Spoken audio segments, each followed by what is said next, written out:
In this video, I'm going to talk about Visual Studio Code and just maybe go over a few different things. I know it can be kind of um, startling at first when you first launch it. So you might find there's a lot of pop-ups and things asking for your attention. Yeah, there's a lot to take in. So let's just quickly go over the different sections. On the left-hand side, you'll find a few different icons. Now, your setup might look something sort of like this, but slightly different. The icons are more or less going to be the same. The icon on the far left here, that's the Explorer icon. And this is the thing that shows all the files that we have in a project. And you see when I click on the icon, the first thing it's asking me is to open a folder, because it really wants me to specify like a directory that it can consider to be like the root of a project. So it wants to have like a folder where we might put all of our website files in. So it's asking, can you show me a folder with all the website files? Or can you clone a repository from GitHub? So for now, I'm just going to skip this. We're going to eventually log in with our GitHub account, and then we'll be able to clone some of the CodeChica++ repos using this clone repository button. And that'll make things a little bit simpler. However, if you do have some websites on your own computer, you can click on Open Folder and go to an existing directory. I typically put all my code underneath my home directory /source, and then the location that I'm hosting that code, which is usually github.com, and then the actual organization. So you can see here in the CodeChica folder, I've got three different project folders. One's called Novella, the other one's ++, and the other one's Sparkle Hub. So these are three different projects that we're going to work on in this course. So I'll just kind of leave that for now. Let's go back and take a peek at some of the other things in Visual Studio Code. The next icon is this big magnifying glass, and it's used for search. I don't have much to say here, but when you're working on a project, sometimes you might want to search for a specific piece of text or a CSS class or something that you've written, and you're not sure, you can't remember which file it's in, so the search comes in quite handy if you want to search all the files within a project. This third icon here, this is the source control manager, and we're going to use this quite a bit in this class because we're going to use GitHub as the location where we back up all of our software and code.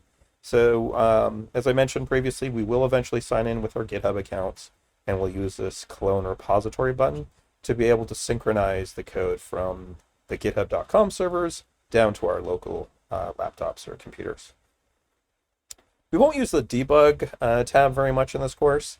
It is there for projects where you might want to set a breakpoint in the code and eventually step through the code and look at the variables and what's going on in the program. We won't use it very much in this class, so you don't have to worry too much about that. And the final icon here is the extensions icon. And so this shows all the extensions that you'll have installed in your copy of Visual Studio Code.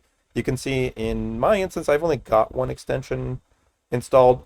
It's the Vim extension because Vim is actually the editor that I use most of the time. But for this class, we'll use VS Code.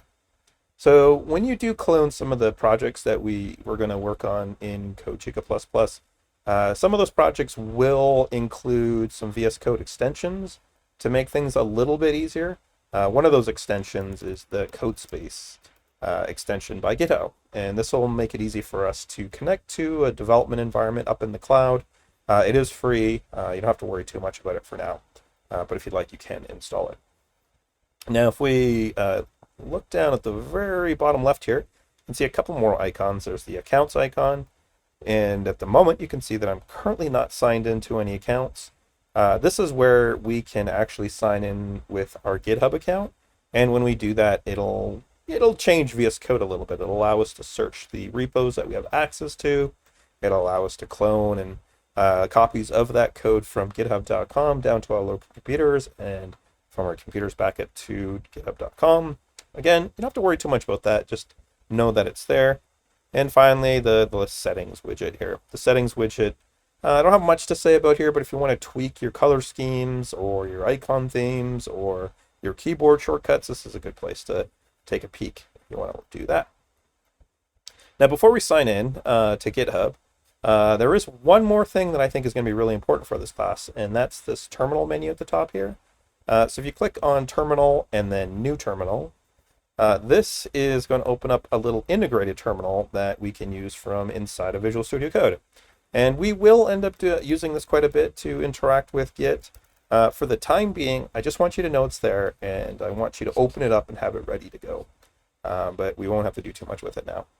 So to finish this video, let's just go ahead and sign in to GitHub. So I'll click on the accounts icon, click on Turn on Settings Sync, and you can see it's asking me if I want to sign in again. Yes, I do. Do I want to sign in with my Microsoft account or my GitHub account? Let's go with my GitHub account.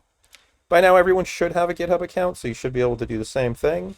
I'll go ahead and authorize the Visual Studio Code app to have access to my github.com data. And we'll continue from there. And we will open Visual Studio Code. And all of a sudden, it doesn't look like much has changed yet. There's some things that are synchronizing. Some things are starting to pop up. You don't have to worry too much about that. But you can, if we go back to this Explorer tab here, and we click on the Explorer tab, let's say Clone Repository, I have this new option now that says Clone from GitHub. So if I click on that, it's going to ask me, do you want to give this extension access to GitHub? Well, I do. So I'm going to click Allow again. I'm going to authorize that app to have access to my GitHub data. We'll continue, and then it'll take me back here. Now you can see that this thing is starting to fill out. These are all the different sort of GitHub projects that I have access to. In fact, all of these are my GitHub projects. But now I should be able to search for anything underneath CodeChica. And we've got the CodeChica++ repo. This is probably where we're going to get started for most of our classes. So if you go ahead and choose that, it'll now ask us, where do you want to copy that code to on your computer? So for me, I usually put my code in a folder structure that starts with my home directory. I have this SRC folder, which means source or source code, and then github.com, where I usually clone all my GitHub projects. CodeChica folder, because that's where it's going to live underneath the CodeChica organization. And then finally a project folder. Now I've already got the ++ project, so if I select this as my repository location, it will attempt to clone it into that directory. So you can see this is actually downloading all the code from github.com/CodeChica. And now if I click on open, this will reopen the same Visual Studio Code instance, but on the left-hand side, you can see I've got the ++ curriculum code. So this little pop-up just asks me, do I trust this code? Well, I guess I do, because I'm the author of the code, or at least most of it. So I'm going to go ahead and trust it. I hope you can trust it too. And that's it. So now, if you can make it this far, you have access to the CodeChica++ curriculum. And I hope this gets you going with your usage with Visual Studio Code. Thanks for watching.